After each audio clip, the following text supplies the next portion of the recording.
Assalamualaikum warahmatullahi wabarakatuh. Alhamdulillah alladzi bi ni'matihi tatimmus sholihat wa bi dzikri asma'ihi tatanazzalul barakat. Allahumma shalli wa sallim ala sayyidina Muhammad wa ala alihi wa ashabihi ajmain, amma ba'du. Hadirin kaum muslimin rahimakumullah, alhamdulillah pada kesempatan hari ini kita ketemu lagi dalam suasana yang insyaallah mudah-mudahan lebih barokah, dalam pengajian ngopi atau biasa kita kenal dengan ngopeni hati. Mudah-mudahan ngaji pada kali ini bisa membawa barokah dan manfaat.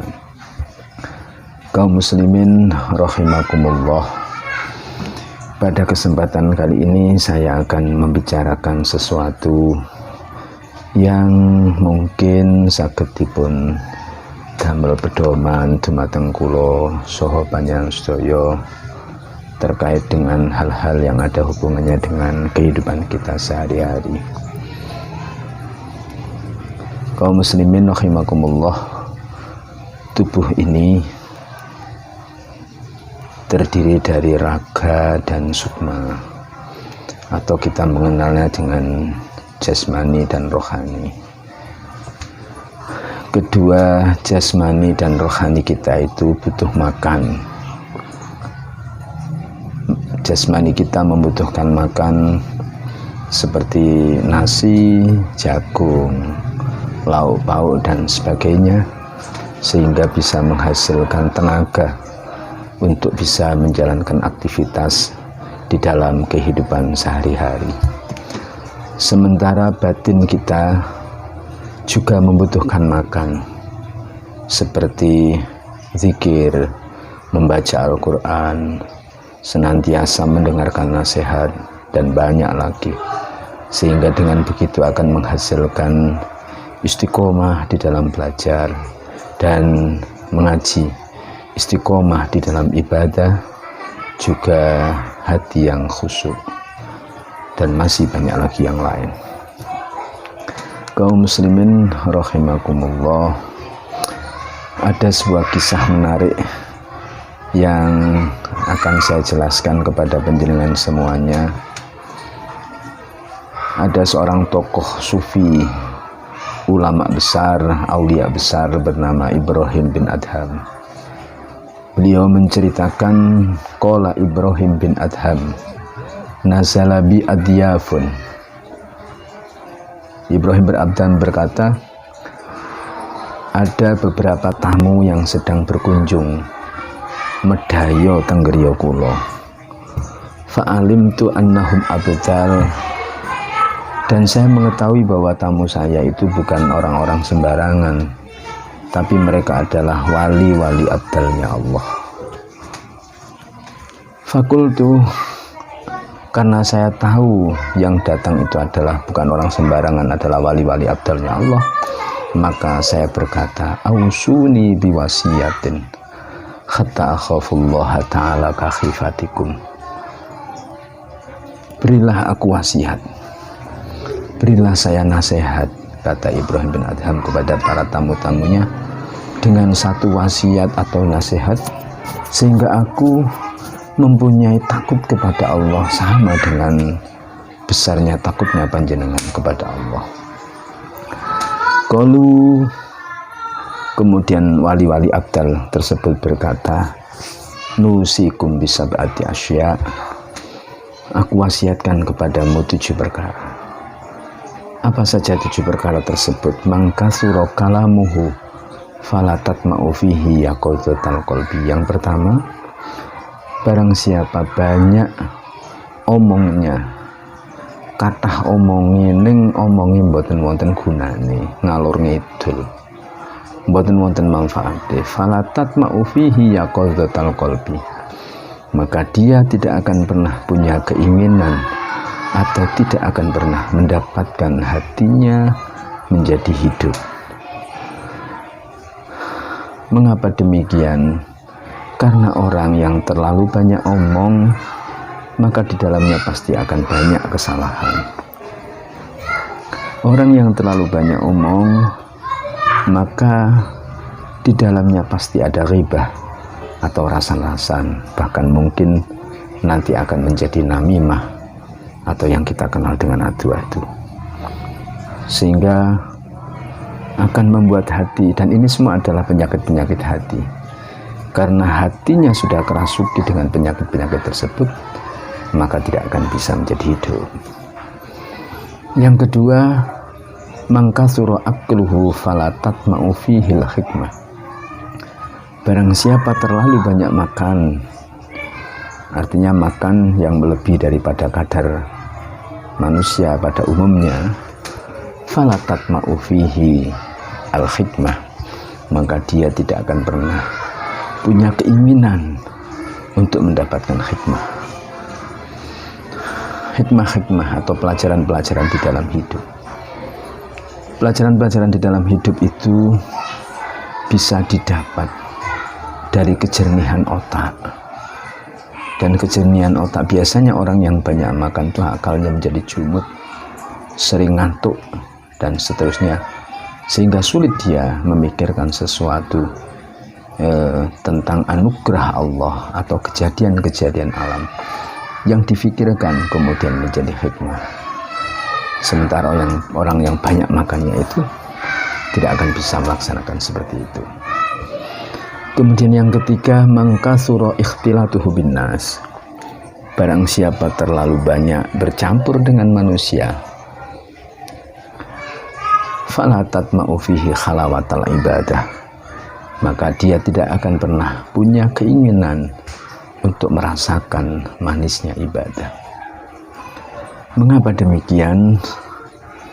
Artinya bercampur dengan manusia itu sah-sah saja, karena kita adalah makhluk sosial yang butuh interaksi dengan manusia yang lain. Apakah tidak boleh kita bercampur dengan manusia? Boleh-boleh saja, asal kita bisa mewarnai mereka untuk bisa menjadi orang-orang yang beribadah kepada Allah.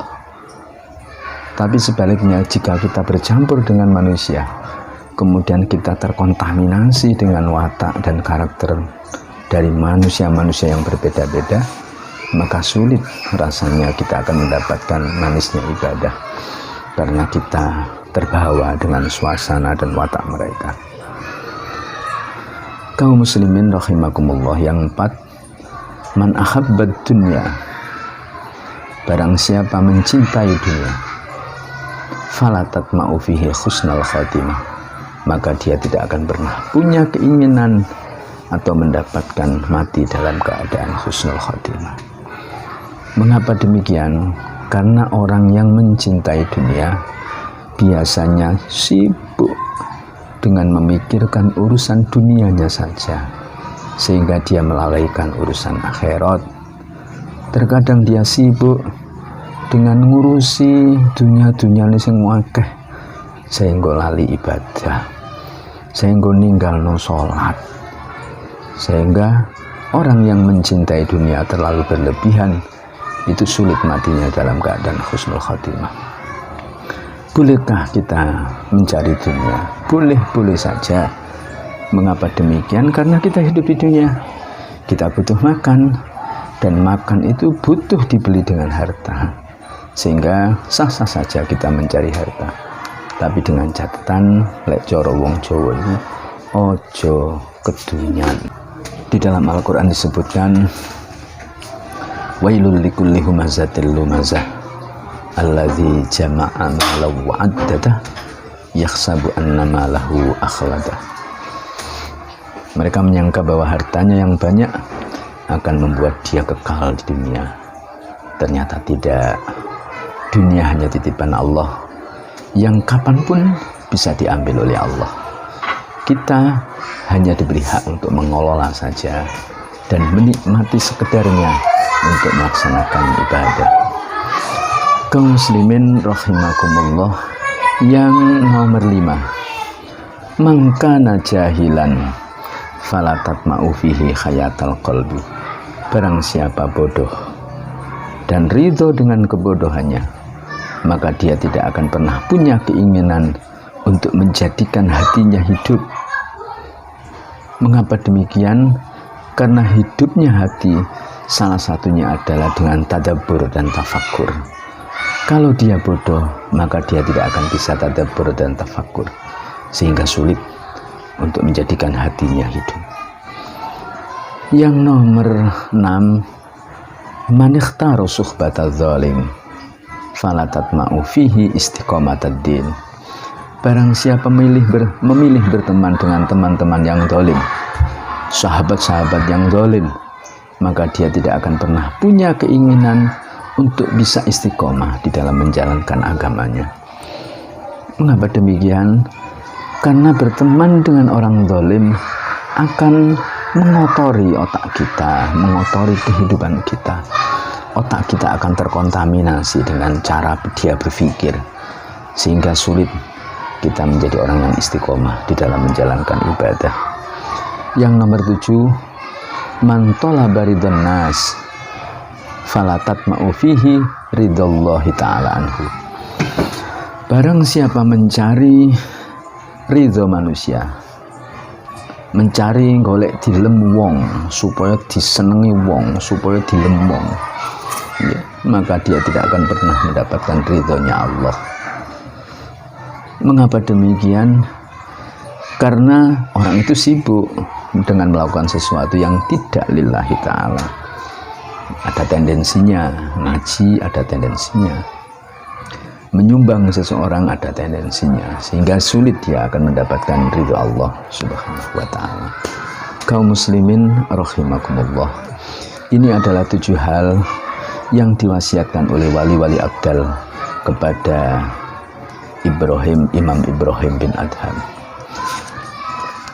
Apa yang bisa kita ambil dari kesimpulan ini? Yang bisa kita simpulkan dari pelajaran ini adalah bahwa makanan hati itu dibutuhkan. Jangan kita hanya mempersiapkan makanan jasmani saja, tapi makanan hati juga perlu kita persiapkan. Dengan cara apa?